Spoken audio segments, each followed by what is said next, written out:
This is Todd Toback, and I want to welcome you to an awesome show today. I don't have guests on that often, but today's guest actually is near and dear to my heart. That's because Cris indirectly, ironically, got me into wholesaling real estate. And if you could believe, I've wholesaled close to 1,400 deals, and ironically, it indirectly came from Cris. But one of the things I love about Cris in general is that he is always on the cutting edge. He's always looking to find deals that are more profitable. He's looking to find deals where there's less competition. If people go right, he's looking to go left. And that is just one of the things I really appreciate, Cris. Some of the things that I'll just talk about is Cris started out with this big yellow postcard back in the day to find cash buyers. And man, it really, really, really worked. He also pioneered the 24-hour recorded message, at least in the real estate space. Maybe he got it from someplace else. And to this day, using this 24-hour recorded message has generated millions of dollars in fees on deals probably we would have otherwise missed. I've seen Cris, just be a chameleon in this business and just continually hack ways to find better deals and to do business easier with less effort and less upfront investment. And so we're just so lucky to have Cris here. So Cris, welcome to the show. Thank you. I appreciate it. Always great to catch up with you. It seems like I kidded with you. I said the only way we catch up is by doing YouTube videos and interviews like this. That's how we catch up. So really happy to be here and really appreciate the opportunity to just, share, because I know that, hey, for you, the same as me, how much real estate has made an impact on our lives. And just whenever we can help somebody to take this vehicle and do the same thing, and then now their whole life changes, the direction of their life changes, that's always something that is, that's the reason I do this. And so I'm happy to be here with you and to share some of the stuff I'm doing now to see if, hey, maybe the people here listening might want to consider implementing the strategies that I have here. Well, that's awesome, Cris. So just in like 60 seconds or less, tell us how you get started. Just a quick bullet points and, where you've been and then kind of where you're at now. And let's crack the code on where is the goal today. All right. So the 60-second story is I started off, I got a degree in accounting, no longer that, but use real estate to get out of my job. And I started in real estate as an agent. And then eventually I was an agent selling REO properties, meaning bank foreclosures. I went under the wing of one of the guys that was buying most of my deals. That's how I learned the real estate investing side of it. And then we were buying a lot of properties from banks. And then I had the crazy idea of, hey, maybe we can find deals from private owners. And that led me down the path of trying to figure that out. And I learned back in the days, there was no places to get lists and stuff like that. So I figured out a way to do that, and I focused on direct mail. So I have mailed out millions of postcards, and that's became my thing that I was doing for a very long time. Direct mail to absentee owners, a variety of different postcards out there. So many times I see my postcards out on websites where mail houses, and they give you options for postcards, and many times I catch mine there. But around 2016, I was struggling a little bit with direct mail, and I started to look for another way to find deals. And that's when I ventured into online marketing. And specifically, what I'm doing now is Facebook, running Facebook ads and Instagram. And that also had its iterations, because in the beginning, we were able to really laser target in on very small geographic regions and zip codes. But then Facebook decided to go away with that sort of targeting. And then we figured out that, hey, we can do and we can run ads nationwide, which created an opportunity. But it also created another whole set of obstacles in us doing that, because now we are doing deals currently in places that we didn't even know that the town existed until the lead came in. All right. That's what's strange about it. And so I'm excited because, this is kind of what we do. We're running online marketing, having a ton of incoming leads all across America, doing deals virtually. And that's what we do. We do that as a business currently. We do that every day, doing deals. And we also help others implement this strategy. So that was a little bit over 60 seconds. I hope you can forgive me. So, well, Cris, here's my question though. So now you're here, right? Obviously, it sounds like you've got this hack method, or that you're hacking. to find these deals. Why this, right? I mean, obviously there's a lot of people. For me, obviously, I still love direct mail, and people are cold calling and texting. Tell us why you like what you're doing right now. So one of the things that, I'm considered, I'm referred to as the godfather of virtual wholesaling. So I started doing virtual wholesaling. I own all the domains. I registered them around 2007. I was doing virtual wholesaling around 2004, back when there was no Google Street View. There was not a whole lot of tools. And in virtual wholesaling, if everybody is familiar with that concept of doing deals virtually, you still have to pick one particular market. You have to make a decision and say, I'm going to go into this market. Right. And with what we're doing now is that we're targeting the entire country. And by doing this, it's what's happening is that the majority of real estate investors, they target large metro areas. But most people don't realize that the majority of the U.S. exists in small towns. There's over 19,000 small towns all across the country. However, as an investor, it's very difficult for you to target them, because how do you find them? There's so many of them. Like, you would just exhaust your entire direct mail marketing budget on trying to find these places. And with the challenge is that then most investors go in and then target the major metro areas, which is what everybody else is doing, so that you have an increased amount of competition. And what we figured out is that by targeting by targeting the way we are, then and then using online ads, it gives us a variety of different benefits. First of all, we're getting incoming leads. So rather than, say, if somebody's doing cold calling, where you're dealing with a seller that you're reaching them out of the blue, they have no idea who you are. You have to go through quite a bit of obstacles in order just to have a basic conversation with them about the property, because they're going to ask you, and who are you? How'd you get my number and everything else? I've always been a fan of incoming leads. That's what I did when I was doing direct mail. So I love the fact that somebody is coming in and raising their hands. And now when I call them back, it's a much more pleasant conversation. They're already expecting me to call them. In addition to that, I like dealing with in a situation where there's no competition, where there's very little competition. And so what we find is that in these small towns, we're talking with a property owner, but there's nobody else involved. There's no other real estate investor that we're fighting on a deal with. And so then that enables us to get that deal at a very good price. And then and also at the same time, there is demand. And I can share with you a couple of, like, for example, recently we have a deal in Ward, Arkansas. I don't know if anybody knows Ward, Arkansas, WARD. But when my family makes a list of all the places they want to visit during the summer, and they're thinking London and thinking Paris, Ward, Arkansas is not on that list. Why? Because the population is 4,600 people, if you look it up on Google. And so nobody would ever consider targeting that area. But yet we have a deal on the contract right now where we make $13,000 on. And we were able, Ward, Arkansas is 30 minutes away from Little Rock. That's the main city. So we are able to get leads in these small areas, but yet pull buyers from the neighboring areas that do have population. And that's how we're able to do the deals. And that's really what we're doing now. And what we're finding it's very lucrative in terms of us getting deals done for ourselves and for our students. So really, I mean, Cris, to break this down, number one is that you're doing something that does not have a lot of competition, right? So people are not marketing in these small towns that you are able to target nationwide via Instagram and Facebook. That's the first thing, right? The second thing that I really like about this, and you and I both love this, is, for me, I joint venture with people who cold call and will bring us those leads. So in a way, that's a warmed up lead. But you and I both love that warm lead, right? Someone who's called us, it just shifts the power of the conversation, and people want to come to us, right? Just right. It makes everything easy. I'm not bashing cold calling, because a lot of my listeners do cold call, right? But if I had to choose on a ratio of 10 to 1, what I'd rather have a cold call lead or a direct mail or internet lead, it would probably be a direct mail and internet lead for sure. 100%. All right. So, I mean, I'm sold on the benefits of this. Let me ask you, where would someone even start? I mean, if they're like, hey, I want to take advantage of this. Okay, so it comes down to that. The only way to do this is you have to be able to market wide, and the only way to do that is really through online marketing, and specifically either Facebook or PPC. Right. And most people are aware of either one of those two. My recommendation for anybody starting out would be Facebook, and the reason for that, and each platform has its pluses and minuses, right? Mm-hmm. Facebook has its negatives and positives.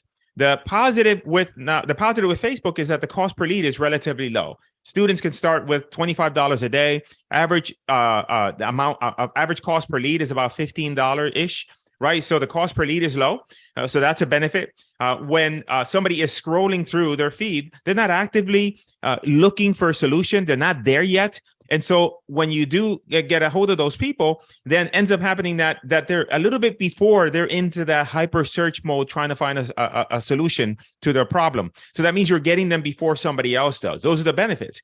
A negative on Facebook is the fact that you're going to get, lesser quality leads, meaning sometimes you get tire kickers.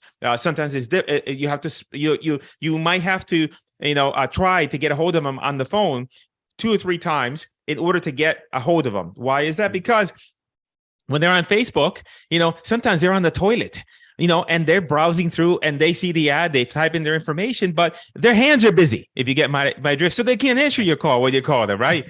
So that's a negative on that. So, PPC, for example, is in that example, is a better lead, right? A higher quality lead. But with higher quality comes more competition. Why? Because somebody is on Google typing away, trying to sell the house for cash, and they're going to type in and input their information on all the forms. So now it's a race to whoever gets to that lead first. There's a lot of pressure. Also, PPC leads are more expensive. So you have to, those are negatives. The positive, again, PPC leads are more motivated, but you got negatives. So I always say start with Facebook, because it's going to be the platform that gives you the least cost per lead. It's going to be the most forgiving platform, and it's allow you to get started. And most of my students, they start with Facebook, then they migrate into Google pay-per-click. And the reason why we can't do this strategy with any other type of methodology is because we have to target wide. We don't find the markets; they find us. So that's the key thing. Right. Now, there's a little bit, you can take this strategy, for example, and you can incorporate it. Like we did a deal recently in Temple, Texas. I didn't know where Temple, Texas is. Maybe you know where Temple, Texas is, but I'm geographically, not that great, right? I'm from Puerto Rico and Florida. That's the only 2 places that I know. Temple, Texas is located right between Waco and Austin. A lot of activity. Now, once I do a deal in Temple, I can then now say, you know what? I talked to quite a few buyers. I still have a lot of people that do want deals. Let me go ahead and do a direct mail campaign into that market. Now that I know that, hey, there's life in there. So you can still implement like the direct mail and some of those other strategies. Once you identify that, hey, I found a market that has some juice in it, that not that many people are in it, and so that you could still do those marketing strategies. But we find those but to find those markets, we let them find us first, because we let them come in. And so the only way you could do it is through online marketing, because you need to target a very large geographic area. Not sure if that answers the question. No, I mean, the way I see it, right, is that number one is that you're targeting these people on Facebook. And these small towns, you're nationwide, right, is that the leads are coming in at a cost that is extremely low because you're going wide, right? Yes. If people are filling out these forms, and basically you're saying, okay, we're going to let the big fish, come to us, right? Because we've got really good bait, right? But you don't know where those fish are coming from, right? Particularly just because the bait, which is basically Facebook, is enabling you to market at a lower cost. Correct. Because what happens is that most people, they're targeting at the very local level. And so what we're doing is we're getting excess inventory. The analogy I always use is like, if you wanted to buy a black shirt today, right? But you said, Chico, I want a Giorgio Armani, and I'm going to go to the mall. Well, you're going to pay a lot of money for that shirt because you want a very specific shirt, and you're going to go to the place where you're going to spend the most money. Right. If I just say, I'm going to go to Marshall's and I'm going to find whatever black shirt you can give me. I just want a nice black shirt. Doesn't care what brand it is. Yeah. That's kind of the same principle. I'm telling Facebook is, I want leads. I don't care where they are. As long as they're good, that's all I need. And that's what they're going to give me. I mean, you can go a level above that and say, hey, I'm almost going nationwide, like with Amazon, right? Hey, if I go on Amazon, you're even going to get a better deal. Yes, 100%. You're going there. So that analogy makes a ton of sense. Okay, so let's go back to, obviously you're targeting from here. You decided on the platform. You're got a nationwide campaign on Facebook, right? Mm-hmm. The leads come in. Hopefully Correct. you guys are able to convert, right? All my no limit selling system fans here. Now comes the issue of disposition. Now let's see how close we really are, Cris. Well, here's how it works, right? So the leads come in, right? They fill out a form online. It could be on either a Facebook platform. They have a thing called lead forms, or it could be on your own website landing page. They come in, you reach out to them, and the tool that we use in order to analyze 99% of the time is Zillow. We just go on Zillow and we look. And you could do this yourself. If you find a deal in an area that is just a small town you never heard about, what we do is simply go in and we look to see how many red dots we see for active properties, because we want to know that there's activity in that area. So we want to see that there's active properties for sale. Then right. then we just switch out the settings on Zillow and we look to see, hey, what are the sales that have occurred in this particular market the last 6 months for the same type of property we're looking at, single family. And we want to see dots on either side. We want to see activity and we want to see sales. So that means that there's life in there. The other parameter that we use is because the reason I'm mentioning this to you now is because you have talked about dispo, but dispo begins on the acquisition side. We have to acquire a good deal at a good price in a buyable market. So now in the example of, like, say, Ward, Arkansas, we also look to see, okay, maybe it is a small town. Where is the next town? And so we want to find something that is 30 minutes away at the most. 30 minutes, that's probably about the limit, because now we know that we can go and we can pull investors from that other market, so we have viability. So that's the first step. Now once we have that does that make sense? Yeah, let me give you, do you use Best Places? No, I never heard of that. So here's a little trick. So go to bestplaces.net. Okay. And if you put bestplaces.net in there, I use this for the mobile home park business, right? Is you look up the actual town. But if you look up the actual town, below that, the metro area, the closest metro area will pop up. Okay. Right? Interesting. And so then you can click on the metro and see the population in the metro. Right. Okay. That may not always. I've seen this site before. Yeah. The only nuance to this is that, we can see here, but we like to look at it on Zillow because we can see all the dots. Oh yeah. So as we take the map and we move it around and we find the larger city, then it'll self kind of regenerate and we can see, okay, where is the activity in these markets? Yes. And so that's the step number one. So let's say we have a property that we think it's a good deal. We use Zillow in order to analyze the property, right? So nothing fancy other than just using Zillow and figuring out, okay, what's the owner asking? What are the other properties for sale, etc. Then we send the agreement to them virtually, right? So we use HelloSign. There's a lot of other document e-signature stuff that you can use, but we use HelloSign, which is now Dropbox Sign because they were bought out. And then now we have the contract in hand. Then the next thing is we need pictures of the property. So the way we get pictures is one of two ways. Number one is we can always very often we get the owner to send us pictures. Why? Because the owners have the same thing that you and I have, which is a little device with a camera in it. And so they can snap pictures of the property. We tell them to email the photos because if they text it degrades the quality. Now, if they're not able to, then we use a service called HomeJab. There's a variety of different services available. We use HomeJab and we go ahead and schedule somebody to go out there and take photos of the property.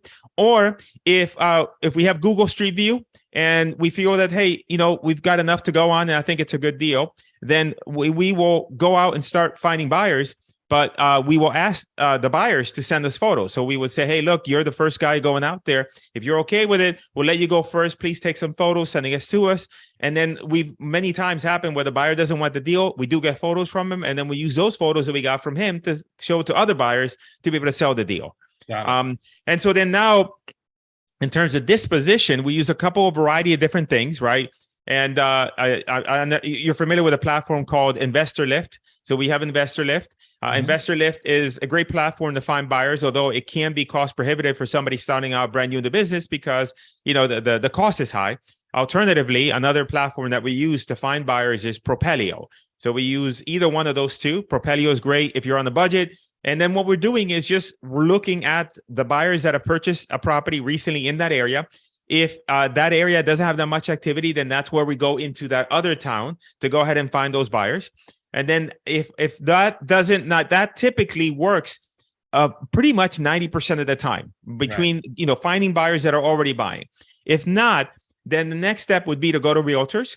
And we go to realtors a couple of different ways. We can either target realtors. We like to look on Zillow to see properties that have already been rehabbed and then contact the realtor of that property that's been rehabbed, because now we know that that's an investor deal and we know that that person's buying, and then we get the realtor involved.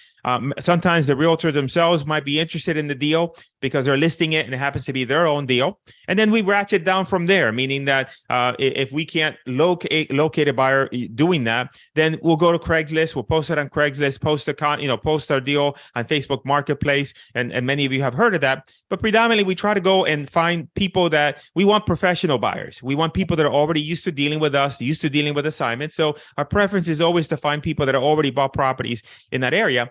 And that's a whole process, right? Once we have the buyer, they inspect the property. We get the agreements done through HelloSign again for the assignment of contract. And then as far as a title company, some people use national title companies. We find that, that works, but we always prefer to use a title company that's local to the area, because now they know all the nuances in that area about all the little intricacies, etc. And then sometimes the seller just wants to go physically, and they're dealing with us virtually, and they like the idea of them going into a location and getting the paperwork signed, and then getting a check.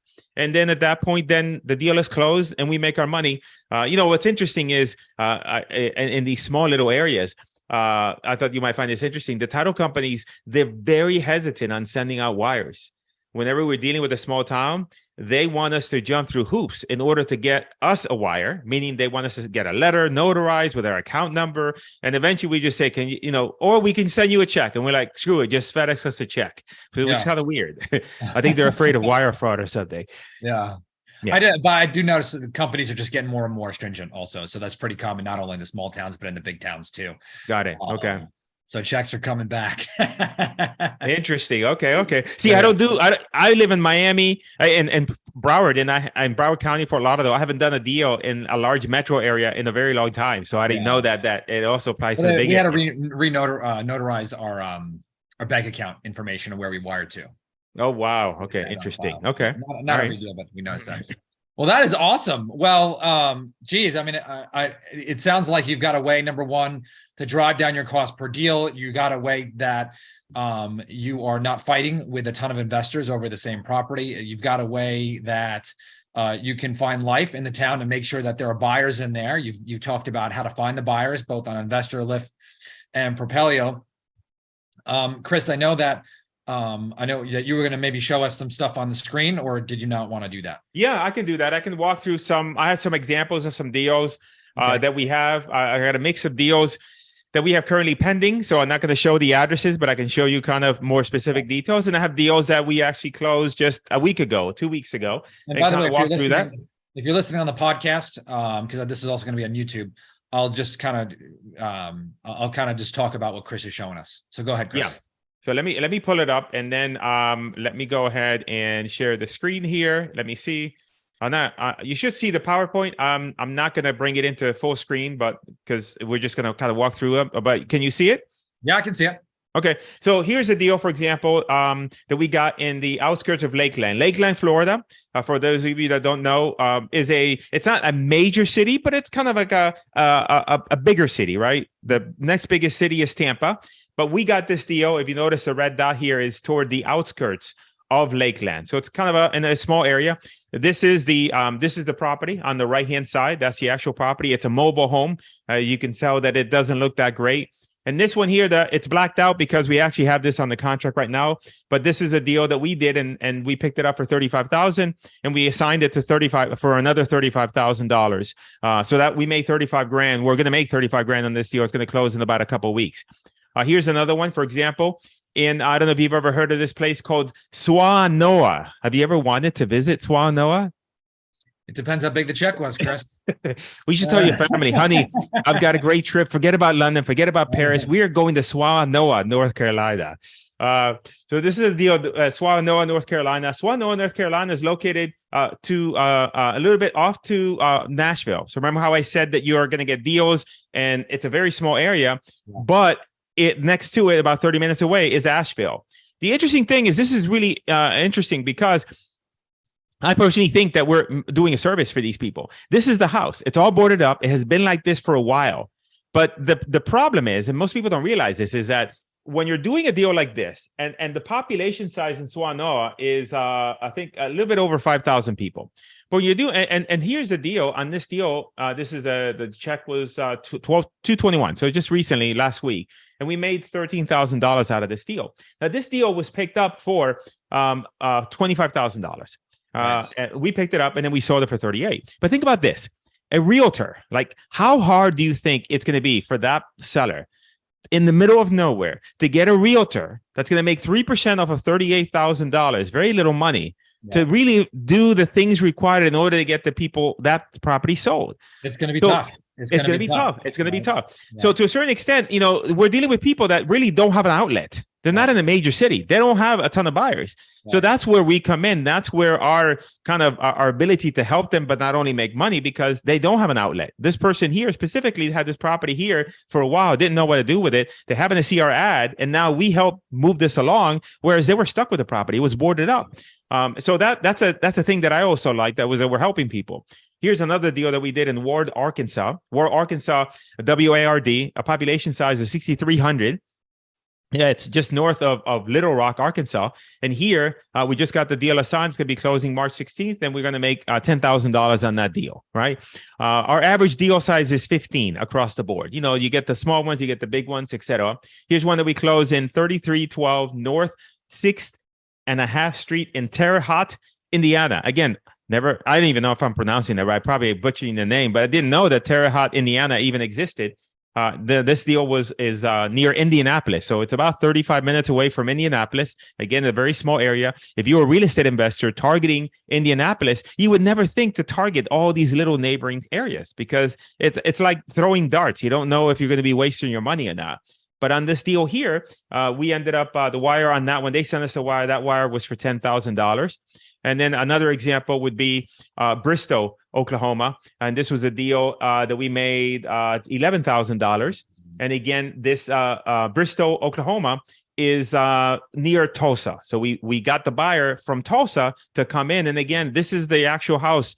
This is not a Google Street View. This is the actual picture of the house. The house was all boarded up. So this is, again, a property owner that had a house, couldn't figure out how to get rid of it. And so then we came in, and now not only did we make money, but we facilitated them helping that. And Chris, then I just want for a second real quick, right? Yeah. Because I mean, there's a ton of good deals here, right? And we're running out of time here, but how much does it cost you to acquire these deals? Well, these are great little deals, low competition. If you're looking at the houses, everyone, if you're just listening on the podcast, these are just like little tiny little boxes, right? I mean, they're little turds. And so you're seeing the pictures isn't necessary. There's nothing really to look at. Which is kind of cool. I mean, I love it, right? Because you're finding value. What does it cost, Chris, to get one of these? So generally, what we tell, this is our experience and our target cost per deal is somewhere between $1,000 to $1,500 to make a $15,000 check. Wow, that's a great return. Yeah. So that's our target. The better you are, we have, I have a team. So I have inside sales reps that go ahead and do all these deals, right? So I'm not myself talking to the property owners. So, we have reps that sometimes are not that great. We have to let them go, unfortunately. But our target is, if we can spend $1,000 to $1,500, no more, on a deal, and that average deal makes us 15 grand, that's a great ROI. And now we're looking to just, hey, how do we do that as many times as possible? That's awesome. Yeah. Chris, we're out of time, but the most important thing is, I would tell everyone listening to this, whatever Chris says, you want to listen to this guy. He is constantly hacking this business. And Chris has an amazing YouTube channel. So you can go find him on YouTube. Was it Cris Chico? Yeah, just Google my name, Cris Chico, on YouTube, and I'll come up. My face looks the same, like this. And then you could you'll find a great videos, and I have more videos about this topic that really dig into it deeper. Where's a website that people could go to learn more about this or get training? Or you can just when you Google my name, you can go to CrisChico.com. You can also go to flipanywhere.com, like flip as in doing backflips. I'm not going to do one. I'm too old to do that. And anywhere, flipanywhere.com is my main site. But again, you can go to YouTube and also watch more videos on this topic as well. All right. Thank you so much, Cris. That was awesome. Awesome. Thank you.